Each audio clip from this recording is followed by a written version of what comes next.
and the rage of people in this country. And by the way, you might have seen this, there was some reporting that there was some kind of beef between these two high-profile inmates, something that two of the biggest cases that we've been covering. At a Manhattan hotel last week. Meanwhile, Diddy has a surprise connection to accused United Healthcare CEO killer Luigi Mangione.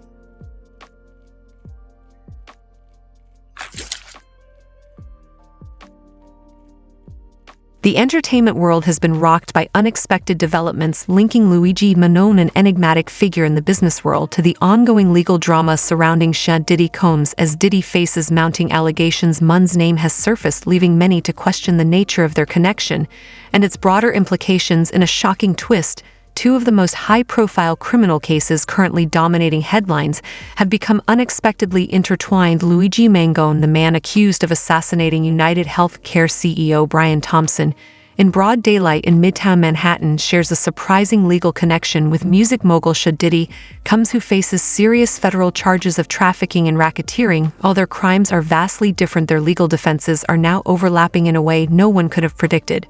Luigi Mangione spent his first full day in a federal facility known as Hell on Earth. The 26-year-old accused assassin is being held in isolation here at the Metropolitan Detention Center in Brooklyn, known for appalling conditions and rampant inmate violence. Look, chilling surveillance video shows an inmate stabbed 44 times last April. Miraculously, he survived. Let's turn to Diddy, who spent his 94th day behind bars with a trip to court where he was greeted inside by sons Christian and Justin. Another day, another dawn. Come on. How are you feeling today? Our ET producer was inside and says Diddy appeared freshly shaven with recently dyed hair. Diddy mouthed, "You good?" to his sons, who gave a thumbs up. As for his first Christmas incarcerated, well, it's not going to look like this. Combs family Christmas. Yeah, I like gifts too now. I'm so merry. Diddy will be given a Christmas lunch of Cornish hen, macaroni and cheese, and a dessert. Holiday activities will include a 3-on-3 basketball tournament. Merry Christmas. Mangione, 26, is being held at the Metropolitan Detention Center MDC in Brooklyn, a notoriously harsh federal facility infamous for violence and poor conditions. Coincidentally, this is the same prison where Combs is currently detained as he awaits his May 2025 trial. Reports confirm that Mangione and Combs are housed in the same special housing unit, although they remain isolated from the general prison population due to the high-profile nature of their cases. For processing, Mangione will be moved to a special housing unit on the 18th floor, where he will share common space with a famous prisoner, music mogul Diddy Combs, who is awaiting trial for trafficking charges, which he denies. Breakfast this morning consisted of cereal and skim milk.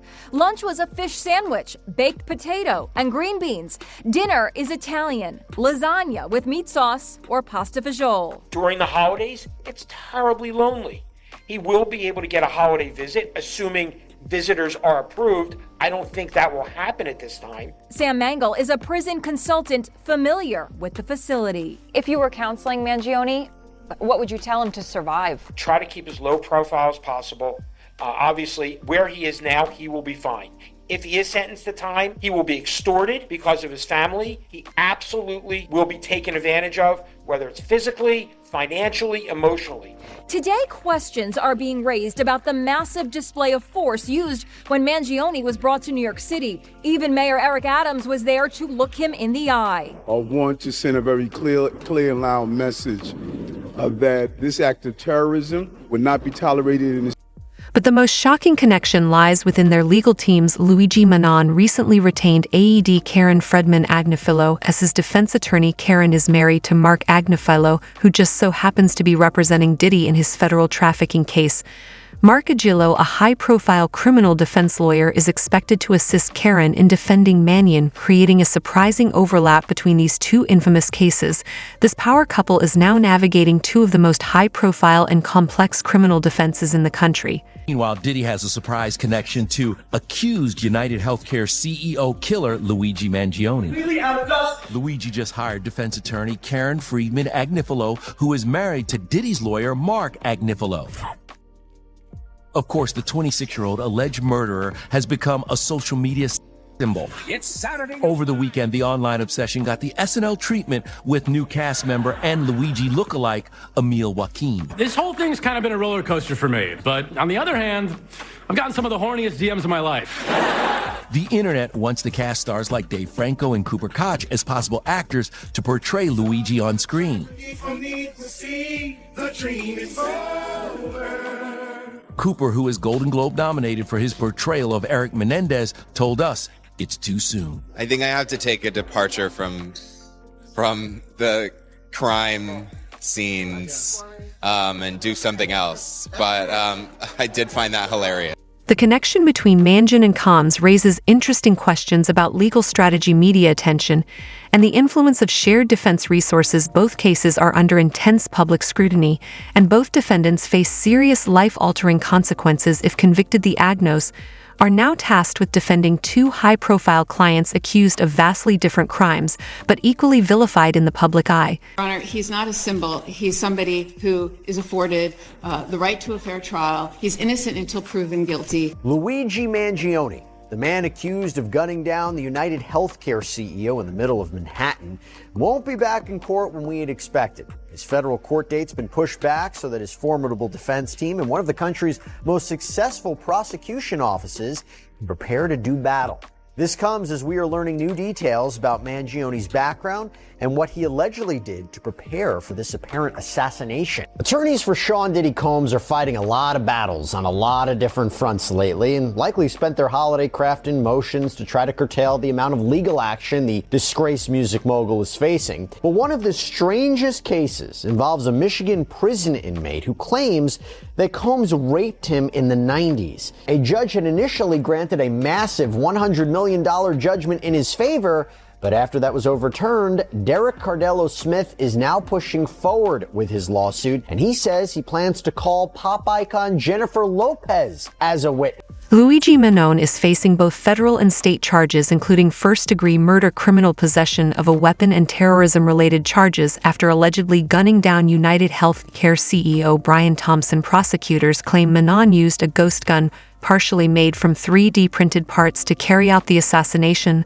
The motive remains murky, though investigators suggest Mangione was driven by deep-seated grievances against the healthcare industry. Reports indicate he was not a United Healthcare client, raising questions about whether his alleged act was meant to send a symbolic message and outweighs the best interest of the public and the defendant in a speedy trial. So you see those competing interests here. And by the way, I will talk about that defense in a minute because this may be raised at a preliminary hearing or maybe some pretrial motions. We'll talk about it. But right now, this 26-year-old is charged federally through a criminal complaint. So this is not a formal indictment. A complaint is just a precursor to either an indictment or a preliminary hearing, which again might be scheduled for February.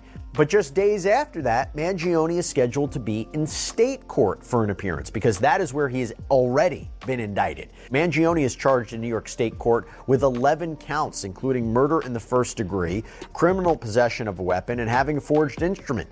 And that is in connection with Mangione allegedly using a ghost gun, a weapon made from at least some 3D parts, to shoot Brian Thompson as he walked to the Hilton Hotel in Manhattan. So that's the allegation. And officials say he was lying in wait, ready for Thompson as he walked past, heading for an investors conference for the healthcare giant. Adding to the complexity of Mangione's case is the public spectacle surrounding his arrest and extradition. His transfer to New York involved a high-security convoy, helicopters, and even a personal appearance by NYC Mayor Eric Adams, who publicly condemned the act as terrorism. Critics argue this treatment unfairly prejudices Mangione's right to a fair trial. His defense claims this media circus, fueled by the mayor's inflammatory comments, has already branded Mangione guilty in the eyes of potential jurors.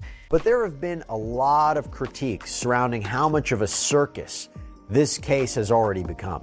Because when Mangione was extradited from Pennsylvania back to New York, he traveled by not only SUV, but also by helicopter, where he was met on a pier by a swarm of heavily armed officers. The mayor of New York City, Eric Adams, was even escorting Mangione at one point.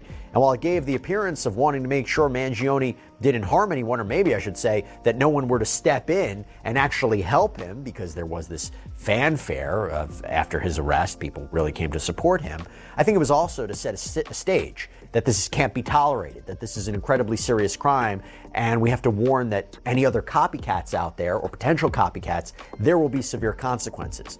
And just going back to that idea of making sure nobody stepped in, you see, Mangione's name and likeness have soared in popularity over the last few weeks. It's been disturbing to see. Some have been seeing him as a sort of folk hero, a man who may have killed but did it to send a powerful message about the struggles of millions. Meanwhile, Diddy Combs is embroiled in his only nightmare. He faces federal charges of trafficking, racketeering, and obstruction of justice. Allegations against Combs include running a criminal enterprise that exploited women through coercion, intimidation, and manipulation for trafficking purposes. His defense, led by Mark Agillo, has pushed for a speedy trial currently set for May 5, 2025. The hearing date was set about 3 months ago when Combs appeared in the court. Developing at 5, music mogul Sean Diddy Combs back inside a federal courtroom here in New York. All right, a trial date's now been set for May 5th of next year. Lisa Evers live in Lower Manhattan with the very latest today. Lisa. Well, Stephen, Natasha, this was Sean Diddy Combs' third time in the courthouse you see right behind me, his first time before a new judge. They did handle these calendar matters and also set that May 5th, 2025 date for the trial to begin. But what was most striking was that his mother, Janice Combs, who's been with him his whole life, flew up from Florida to be with him, as did most of his children, in a show of support. Sean Combs' son Christian, known professionally as King Combs, held his grandmother's hand as they left the courthouse with his other siblings. We want to hear from you. Anything you want to say at this point. Judge Arun Subramanian acknowledged that his mother Janice Combs came from Florida for her son and that his kids also traveled to be in the same courtroom with him. Combs' attorney Anthony Rico sat by his side throughout the proceeding. He's handling the appeal of his bail denial, which is a separate case in the appeals court. However, both the prosecution and defense are clashing over pre-trial deadlines. Central to this debate is the Enterprise letter, which details the specific acts supporting the racketeering conspiracy charge against Combs. His defense is demanding earlier disclosure of this evidence to prepare adequately for trial.